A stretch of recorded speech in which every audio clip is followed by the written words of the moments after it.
الحمدللہ ہمارے اس ادارے میں اب تک تو یہ درجہ ثابیہ جس کو ہم کہتے ہیں 7واں درجہ جس میں مشکات شریف پڑھائی جاتی ہے، اب تک تو ہمارے مدرسے میں نہیں تھا، لیکن اس سال درجہ ثابیہ بھی الحمدللہ تھا اور مشکات شریف بھی مکمل ہوئی ہے۔ تو جس طرح مدارس میں روایت ہے کہ آخری حدیث کا ایک درس ہوا کرتا ہے، ختم قرآن تو ہمارے ہاں کلاسوں میں ہو جایا کرتے ہیں سال کے دوران، جب بھی کسی طالب علم کا ختم ہوتا ہے اس دوران ہر طالب علم کا ایک انفرادی طور پر دعا ہوتی ہے، لیکن احادیث یہ مشکات شریف کی آج آخری حدیث کا درس ہے ہمارے ہاں۔ تو اب میں بلا تاخیر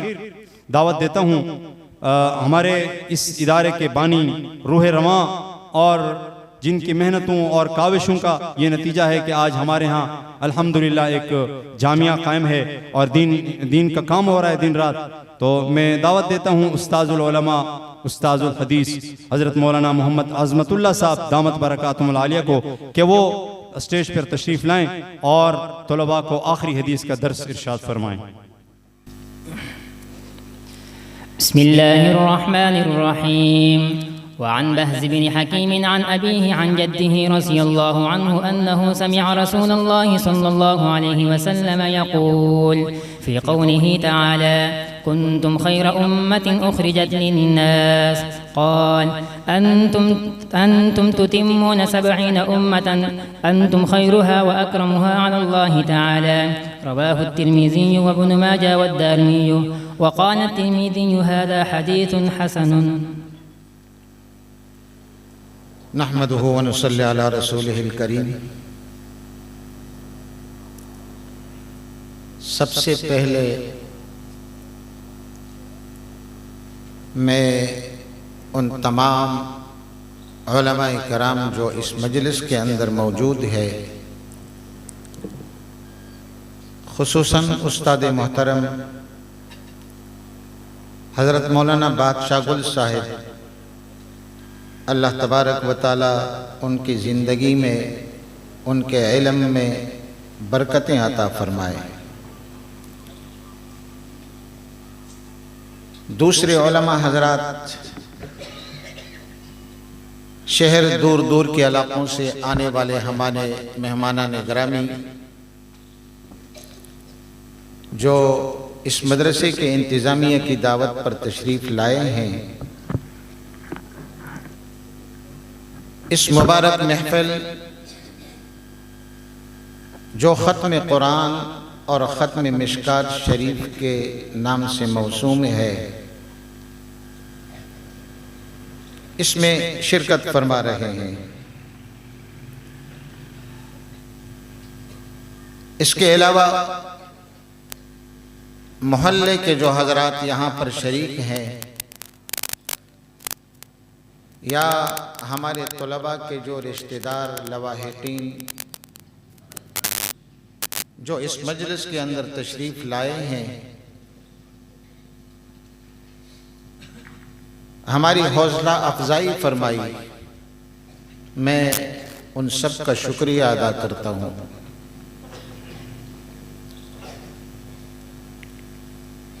اس وقت 3 عنوانات ہیں میرے سامنے۔ ایک عنوان ختم مشکات شریف کا، جس میں رسول اللہ صلی اللہ علیہ وسلم کا یہ ارشاد گرامی، مشکات شریف کی آخری حدیث، صاحب مشکات نے ہر مسئلے کے لیے ایک مستقل باب باندھا ہے، اور اس باب کے اندر عموماً 3 فصلیں ہوتی ہے۔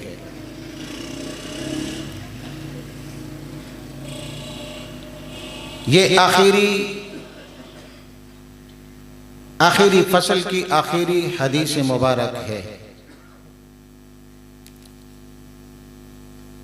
ایک تو اس حدیث کے متعلق اور اس باب کے متعلق مختصر سی بات عرض کرنی ہے۔ دوسرا اہم عنوان ہمارے سامنے ختم قرآن کا ہے، جس پر تفصیلی گفتگو مجھ سے پہلے ہمارے نوجوان عالم دین جن کو اللہ تبارک و تعالیٰ نے علم، ذہن اور مطالعے کا ایک وافر حصہ عطا فرمایا، حضرت مولانا نعمان صاحب بڑی تفصیل کے ساتھ اس پر روشنی ڈال چکے ہیں، اور پھر استاد محترم حضرت مولانا بادشاہ گل صاحب نے بھی اسی موضوع کے اوپر آپ حضرات سے مختلف باتیں کی ہے، اور قرآن کریم کی فضیلت، حفظ کی فضیلت کے اوپر مختلف احادیث آپ کے سامنے بیان فرمائے ہیں۔ تیسری اور آخری بات مسجد کے تعمیر کے سلسلے میں، جو مختصراً میں آپ حضرات سے عرض کروں گا۔ سب سے پہلی بات جو ہمارے سامنے حدیث مبارک ہے، اس کے متعلق مختصر سی بات۔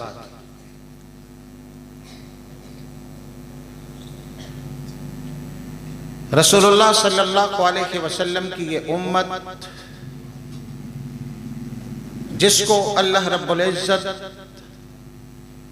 تمام امتوں کے اوپر فوقیت اور فضیلت عطا فرما چکے ہیں،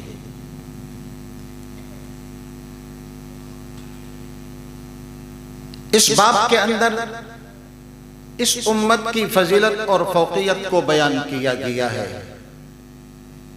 اور خاص کر آخری حدیث کے اندر بھی اسی کا تذکرہ ہے۔ جتنی امتیں حضرت آدم علیہ السلام سے لے کر آج تک گزری ہیں،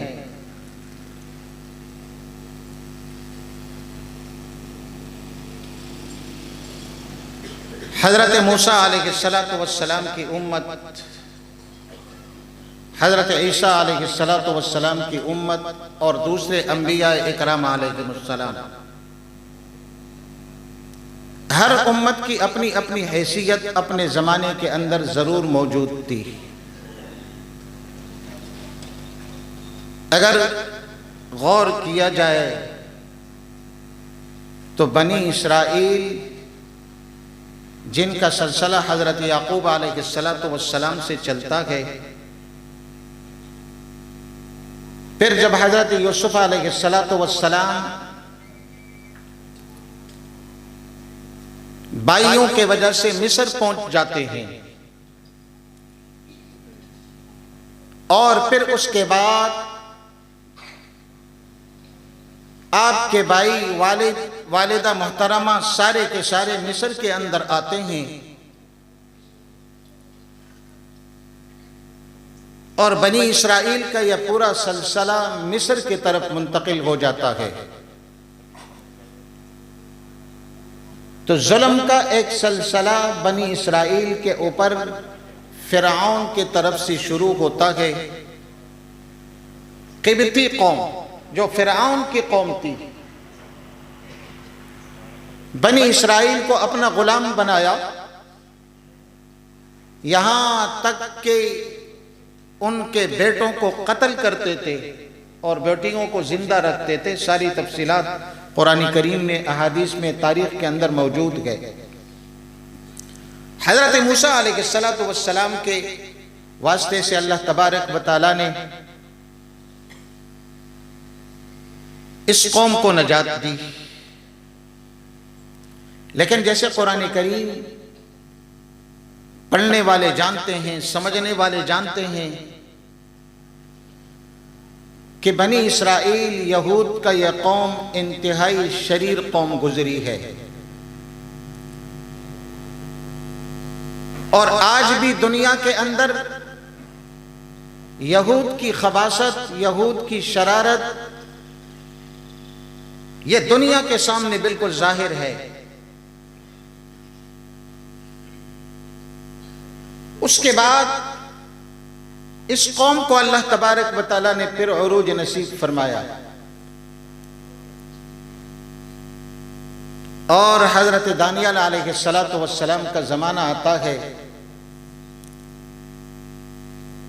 یہ قوم پھر عیاشی میں، نافرمانی میں، گناہوں اور معصیتوں کے اندر مبتلا ہو جاتی ہے، وقت کے پیغمبر حضرت دانیال علیہ السلام ان کو سمجھاتے ہیں، لیکن اس کے باوجود پھر بھی یہ قوم نافرمانی سے باز نہیں آتی، اور نتیجتاً بخت نصر بیت المقدس پر چڑھائی کرتا ہے، 70,000 یہودیوں کو قتل کر دیتا ہے، بیت المقدس کی اینٹ سے اینٹ بجا دیتا ہے، اور 70,000 یہودیوں کو قید کر کے عراق کے طرف لے جاتا ہے۔ ان قیدیوں کے اندر حضرت دانیال علیہ السلام بھی ہوتے ہیں۔ حضرات انبیاء اکرام علیہ السلام کی شفقت اپنے امت کے ساتھ، جیل میں جانے کے بعد قوم کو پھر نصیحت، ان کو سمجھانا کہ میں نے تمہیں بار بار کہا تھا کہ نافرمانی سے باز آ جاؤ، تم باز نہ آئے، اس کا نتیجہ تمہارے سامنے ہے، اب توبہ کر لو، اللہ کی طرف رجوع کر لو۔ خلاصہ یہ کہ حضرت دانیال علیہ السلام کے واسطے سے اللہ نے بنی اسرائیل کو پھر سے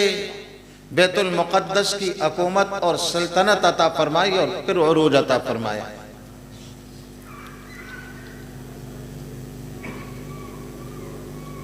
عیسائی حضرت عیسیٰ علیہ السلام پر ایمان رکھنے والے اپنے زمانے کے امتوں میں سے ایک عظیم امت، ان ساری امتوں کا معاملہ جب ختم ہوتا ہے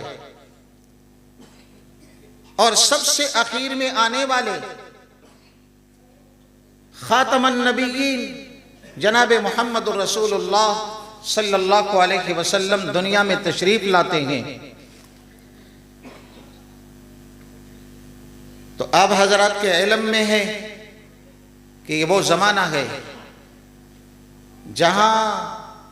ہر چیز کی عبادت کی جاتی ہے، لیکن اگر عبادت نہیں کی جاتی تھی تو وہ اللہ کی عبادت نہیں کی جاتی تھی۔ بیت اللہ کے ارد گرد 313 بت رکھے ہوئے تھے، اور جب کوئی شخص طواف کرتا تو ان کی عبادت اور پرستش ضرور کرتا۔ پھر اس سے بڑھ کر ہر آدمی کے گھر میں ایک مستقل معبود اور الہ موجود ہوتا اور وہ اس کی عبادت کرتا، یہاں تک کہ سفر میں جاتے تو اپنے خدا کو اپنے جیب میں ڈال کر کے نکلتے کہ کہیں ایسا نہ ہو کہ کوئی ایسی جگہ آ جائے کہ پھر راستے میں ہمیں خدا نہ ملے جس کی ہم پرستش اور عبادت کر سکیں۔ یہ حالت اور کیفیت تھی۔ زنا عام، شراب خوری عام، قتل و غارت گری عام، کسی کے مال پر قبضہ کرنا، کسی کے جائیداد کے اوپر قبضہ کرنا، ظلم زیادتی، یہاں تک کہ اپنی بیٹیوں کو بھی زندہ درگور کیا کرتے تھے۔ اور اگر کسی شخص کے 4 بیٹے ہیں اور اس کو یہ سوچ آیا کہ میں 2 بیٹوں کی پرورش کر سکتا ہوں، انہیں پال سکتا ہوں، اور 2 کو پال نہیں سکتا تو ان 2 بیٹوں کو بھی ذبح کر دیتے۔ بیٹیوں کو زندہ درگور کرنا، بیٹوں کو ذبح کرنا، خلاصہ یہ کہ بدماشی، گناہوں، معصیتوں کی جتنی شکلیں اور صورتیں ہو سکتی تھی وہ اس زمانے کے اندر موجود تھی۔ ایسی حالت اور کیفیت کے اندر اللہ تبارک و تعالیٰ نے اپنے پیغمبر جناب محمد الرسول اللہ صلی اللہ علیہ وسلم کو مبعوث فرمایا اور مکہ مکرمہ کے اندر پیدا فرمایا۔ وہ پیغمبر جب اس دنیا کے اندر آئے، اس نے اپنی محنت سے ان لوگوں کی تربیت کی، ان کے عقائد بنائے، ان کے اعمال کو درست کیا، اور ان کو اس حد تک پہنچا دیا کہ جن کو لوگ کہا کرتے تھے کہ یہ اس قابل نہیں کہ اس پر کوئی حکومت کر سکے، یہ اس قابل نہیں کہ جو دنیا کے کسی معاشرے کے اندر ان کا اچائی کے ساتھ نام لیا جا سکے. کوئی کہتا یہ مینگنیوں میں کھیلنے والے، ہر قسم کی بدی کی نسبت اس قوم کے طرف ہوتی تھی. لیکن رسول اللہ صلی اللہ علیہ وسلم کے آنے کے بعد وہ لوگ، وہ قوم اور وہ صحابہ اس حد تک پہنچ گئے کہ اب ان کا نام بغیر اس کے لینا بے ادبی سمجھا جاتا ہے کہ جس صحابی کا نام لیا جائے اس کے ساتھ رضی اللہ عنہم ورضوا عنہ یہ الفاظ دہرائے جاتے ہیں، اور دنیا کو بتلایا جاتا ہے کہ پیغمبر علیہ السلام نے جس امت کو تیار کیا اس دنیا کے اندر، وہ ساری کائنات کے تمام انسانوں سے کیا، تمام انبیاء کے صحابہ سے بڑھ کر اور تمام امتوں سے بڑھ کر یہ امت اس دنیا کے اندر ہے. یہ عظیم امت اس عظیم پیغمبر کی وجہ سے. چنانچہ اس حدیث مبارک کے اندر اسی امت کی فضیلت کا ذکر جناب رسول اللہ صلی اللہ علیہ وسلم نے فرمایا اور قرآن کریم کی اس آیات کا ذکر فرمایا. تو یہ بطور تمہید کے مختصر سے چند باتیں میں نے آپ حضرات کے سامنے عرض کر دی. اب اس حدیث مبارک کا ترجمہ عرض کرتا ہوں، مختصر سی تشریح. عن بہز بن حکیم عن ابیہ عن جدہ انہ سمع رسول اللہ صلی اللہ علیہ وسلم یقول. یہ بہز اپنے والد حکیم سے اور حکیم اپنے والد معاویہ سے، جو بہز کے دادا ہیں، نقل فرماتے ہیں رسول اللہ صلی اللہ علیہ وسلم نے فرمایا کنتم خیر امت اخرجت للناس، تم بہترین امت ہو، اخرجت للناس جو لوگوں کی بلائی اور نفع رسانی کے لیے نکالی گئی ہو. کنتم خیر امت، اس امت کا بہتر ہونا. صاحب مرقات اس کے بارے میں فرماتے ہیں کہ یا تو اللہ تبارک و تعالیٰ کے علم قدیم اور علم ازلی کے اندر یہ بات طے تھی کہ آخر میں سب سے بہتر اور سب سے اعلیٰ درجے کی امت جناب محمد رسول اللہ صلی اللہ علیہ وسلم کی امت اس دنیا کے اندر آئے گی، جن کو اللہ تبارک و تعالیٰ ساری امتوں پر فوقیت عطا فرمائیں گے، فضیلت عطا فرمائیں گے. اور ایک توجیہ یہ فرمائی کہ یا اس سے مراد یہ ہے کہ لوح محفوظ کے اندر یہ بات موجود تھی کہ سب سے اخیر میں وہ امت آنے والی ہے جو ساری امتوں سے بہتر ہوگی، ساری امتوں سے اعلیٰ ہوگی، ساری امتوں سے ان کو اللہ تبارک و تعالیٰ فضیلت عطا فرمائیں گے. اور تیسری بات کہ پچھلی امتوں کے زبانوں پر اللہ تبارک و تعالیٰ نے یہ بات جاری فرما دی تھی. حضرت آدم علیہ السلام سے لے کر حضرت عیسیٰ علیہ السلام تک کہ وہ آپس میں گفتگو کے دوران ایک دوسرے سے یہی کہا کرتے تھے کہ سب سے آخر میں آنے والی امت جناب محمد رسول اللہ صلی اللہ علیہ وسلم کی امت ہوگی، اور تمام امتوں سے افضل امت، تمام امتوں سے سب سے اعلیٰ امت یہی امت ہوگی. چنانچہ اس کے اوپر دلیل حضور علیہ السلام کے زمانے کے وہ یہود گئے جو دعا بھی کرتے تھے، تمنا بھی کرتے تھے اور کہا کرتے تھے کہ یا اللہ اس نبی کو، اس رسول کو دنیا کے اندر مبعوث فرما، ہم اس کے ساتھ مل کر ان کفار کے ساتھ مقابلہ کریں گے. لیکن جب رسول اللہ صلی اللہ علیہ وسلم دنیا میں تشریف لائے، مدینے میں آئے، تو سب سے پہلی مخالفت یہود نے کی اور وہ مخالفت کے اوپر اتر آئے. تو اس سے پہلے یہ تمنا، یہ آرزو یا اس امت کے خیر ہونے یا اس امت کی فضیلت کا ذکر ان امتوں کے زبانوں کے اوپر چل رہا تھا. اس لیے فرمایا کنتم خیر امت اخرجت للناس۔ دوسری بات کہ اس کا مصداق کون سے لوگ ہیں، اس امت محمدیہ کے اندر اس خیر کا مصداق کون ہے،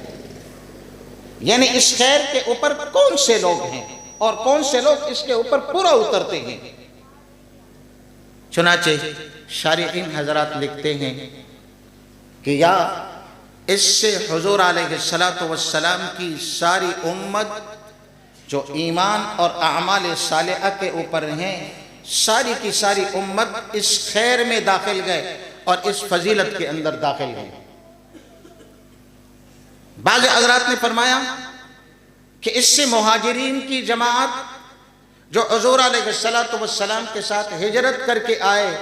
وہ مہاجرین کی جماعت مراد ہے۔ اور بعض شارحین حضرات فرماتے ہیں کہ اس سے مراد اس امت کا ہر ایماندار، متقی، پرہیزگار، یعنی شہداء، علماء، صلحاء، اتقیاء اور نیک قسم کے لوگ اس سے مراد ہیں۔ سیدنا حضرت فاروق اعظم رضی اللہ تعالی عنہ نے ایک موقع پر ارشاد فرمایا کہ اس سے مراد اس امت کے اول طبقے کے لوگ یعنی حضرات صحابہ کرام مراد ہیں، اور پھر فرمایا کہ اگر اس امت کے دوسرے طبقے کے لوگ اس میں شامل ہو سکتے ہیں تو ایمان اور جہاد کے ساتھ، ایمان اور جہاد کے ساتھ وہ اس میں شامل ہو سکتے ہیں۔ تو بہرحال یہ فضیلت اللہ رب العزت نے اس امت کو عطا فرمائی اور یہ عظیم امت ہے، لیکن اگر یہ امت اس عظمت کے اوپر یعنی تقوی، پرہیزگاری، جہاد، اللہ کی اطاعت کے اوپر اپنے آپ کو رکھے تو یہ عظیم امت ہے، اور اگر اس سے یہ نکل جائے تو اس کی یہ عظمت یعنی اس فرد کی عظمت، امت کی عظمت امت ہونے کی حیثیت سے تو ختم نہیں ہوتی، لیکن اس شخص کی اپنی حیثیت ختم ہو جاتی ہے اور وہ دنیا کے اندر مٹ جاتا ہے، اللہ کے نگاہ میں بھی مٹ جاتا ہے، دنیا والوں کے نگاہ میں بھی مٹ جاتا ہے۔ اس لیے یہ فضیلت اللہ تبارک و تعالیٰ اس امت کو عطا فرما چکے، اور یاد رکھیے اس دنیا کے اندر بھی یہ عظیم فضیلت گئے۔ اور پھر امام بغوی رحمہ اللہ کی روایت کے مطابق آپ نے فرمایا کہ حضور علیہ السلام نے فرمایا کہ کوئی نبی یعنی انبیاء اکرام علیہ السلام کے اوپر اللہ رب العزت نے جنت کو حرام کر دیا، حتی ادخلہا، جب تک میں جنت میں داخل نہ ہو جاؤں۔ کیا مقصد؟ یعنی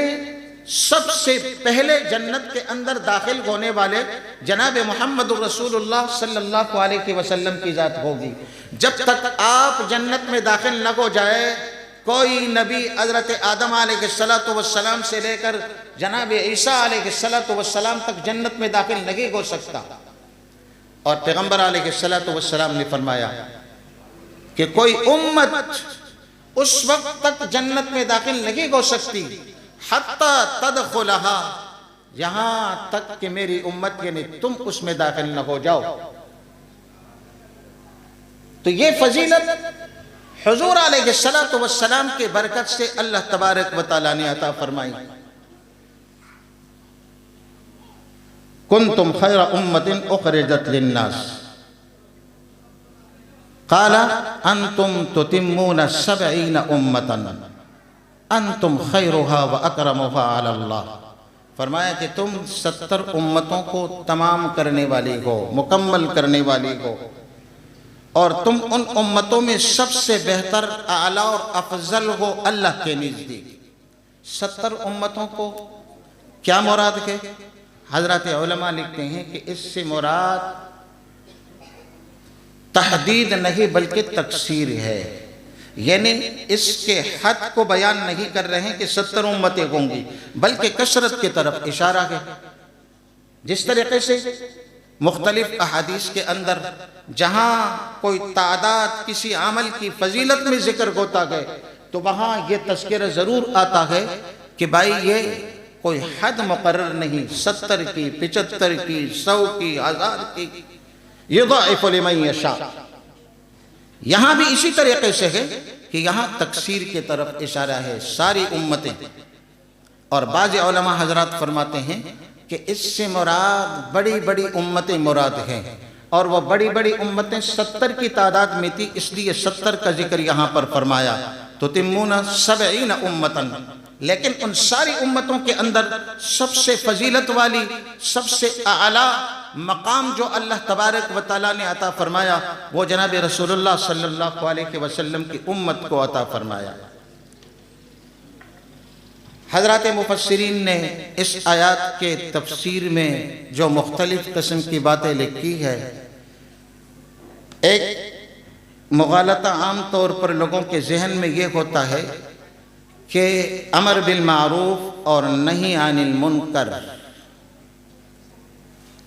امر بالمعروف اور نہی عن المنکر یہ صرف اس امت کی خصوصیت ہے،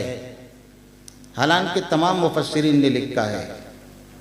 تفسیر کبیر حضرت مفتی محمد شفیع صاحب رحمہ اللہ معارف القرآن کے اندر، دوسرے مفسرین یہ فرماتے ہیں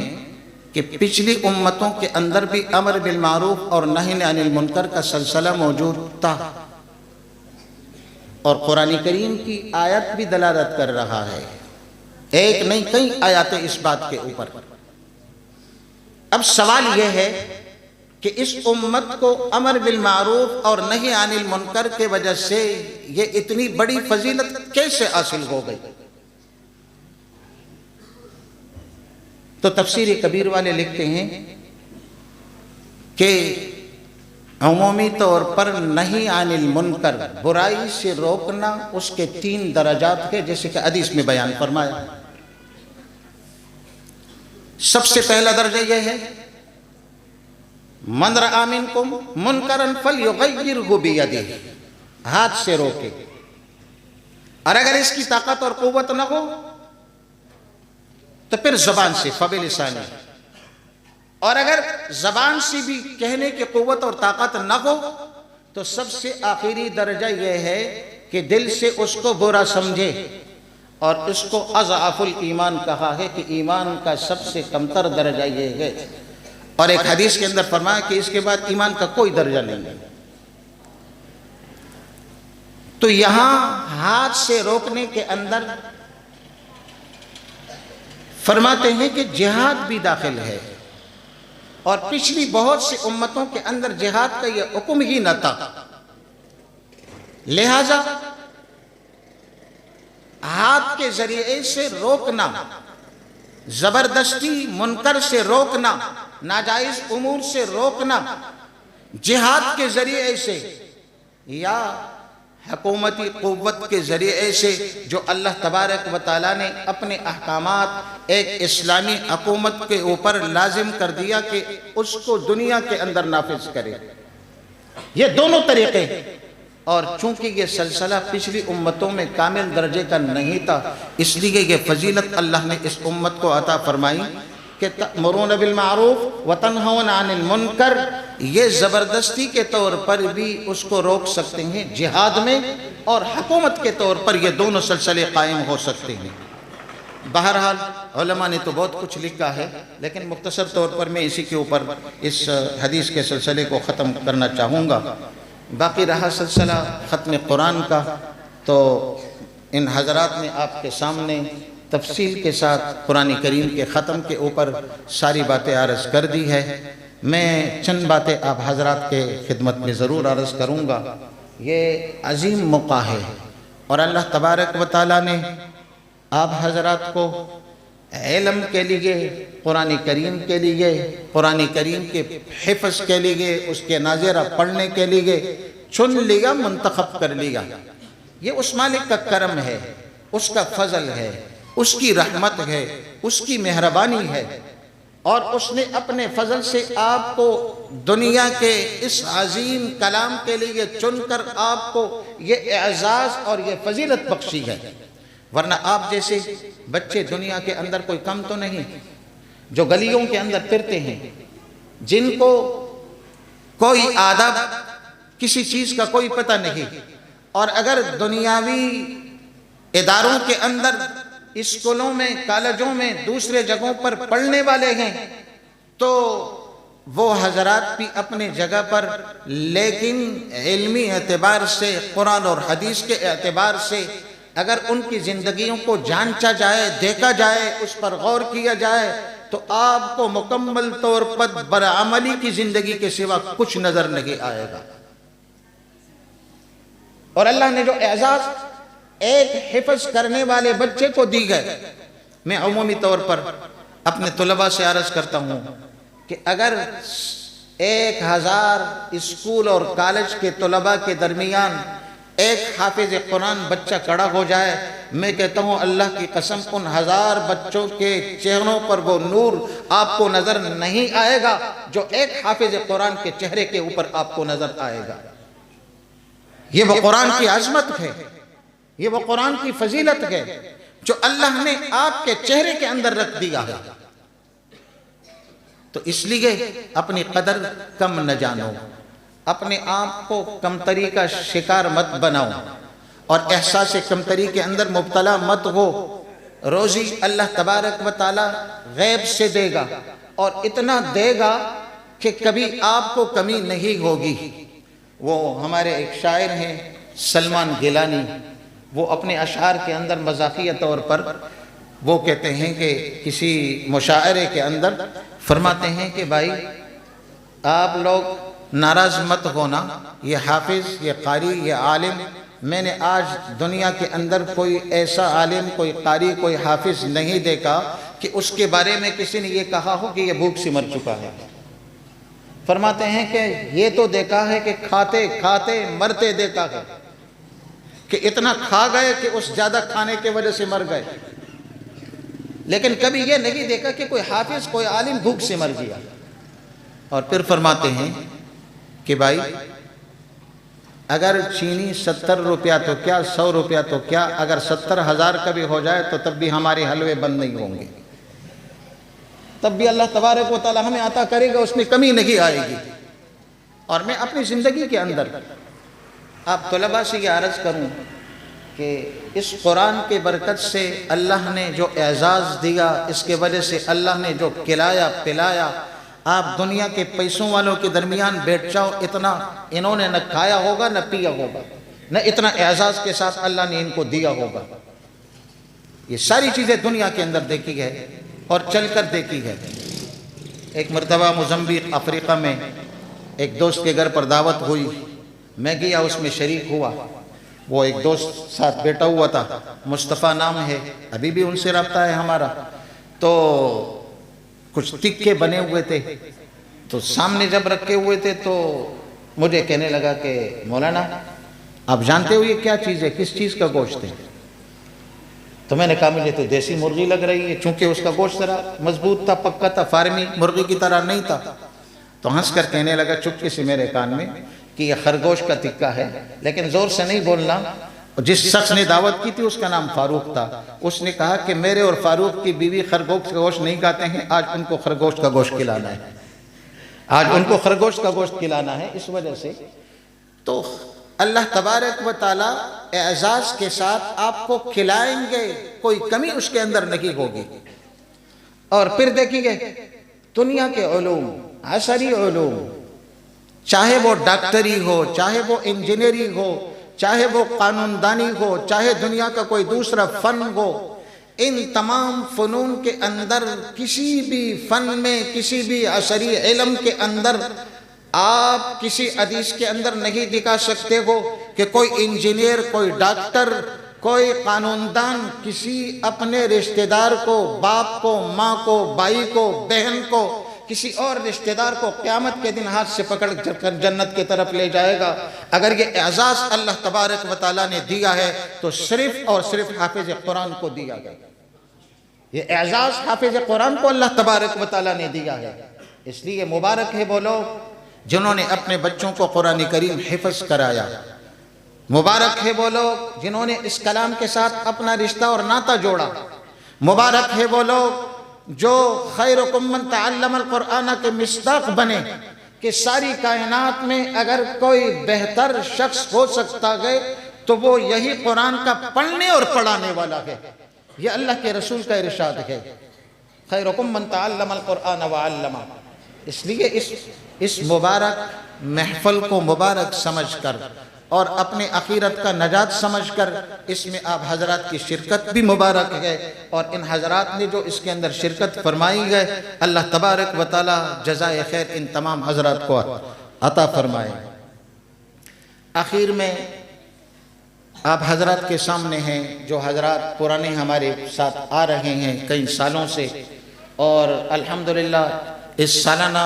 جلسے کے اندر وہ شرکت کرتے ہیں بڑے شوق اور ذوق کے ساتھ۔ اللہ سب کو جزائے خیر دے، زندگیاں دے، برکتیں نصیب فرمائے، اور آئندہ آنے کی بھی توفیق نصیب فرمائے۔ ہماری مسجد آپ کے سامنے ہے، گرمی سردی دونوں میں بڑی شدید تکلیف ہوتی ہے۔ آج کل سردی کا موسم ہے، فجر میں جو حالت اور کیفیت ہوتی ہے تو آپ حضرات میں سے کوئی آ کر کے دیکھ سکتے ہیں کہ کتنی شدید سردی میں ہم فجر کی نماز ادا کرتے ہیں، کتنی ٹھنڈی ہوا آج کل چل رہی ہے، خصوصاً فجر کی نماز۔ یہ ساری چیزیں آپ کے سامنے گئے۔ ابھی ہم نے یہ ارادہ کیا ہے کہ یہاں انشاءاللہ پکی مسجد اس دیوار سے لے کر کے اس دیوار تک استنجا خانے اور ساتھ میں مقصد یہ اس کے لوازمات اور پکی مسجد بنانے کا انشاءاللہ مکمل ارادہ ہے۔ کچھ بینر بھی ہم نے لگائے ہیں باہر۔ تو آپ حضرات جو یہاں تشریف لائے ہیں، میں اس سلسلے میں اب مزید کوئی بات تو نہیں کروں گا کہ مسجد کی فضیلت یا اس کے تعمیر کا یا کسی اور چیز کا، نہ اتنا وقت ہے اور نہ اتنی بات کی جا سکتی ہے، لیکن مختصراً یہ کہ آپ حضرات کا جہاں تک تعلق ہے، جس طور پر بھی اس کے اندر حصہ لے سکتے ہیں، شرکت کر سکتے ہیں، خود اپنی ذات کے اعتبار سے، اپنے دوستوں کے اعتبار سے، اپنے قلم کے اعتبار سے، اپنی زبان کے اعتبار سے، تو ضرور بھی ضرور آپ اس میں شرکت فرمائیں۔ انشاءاللہ یہ آپ کے لیے آخرت کے اندر نجات کا سبب اور ذریعہ بنے گا۔ وآخر دعوانا ان الحمدللہ رب العالمین۔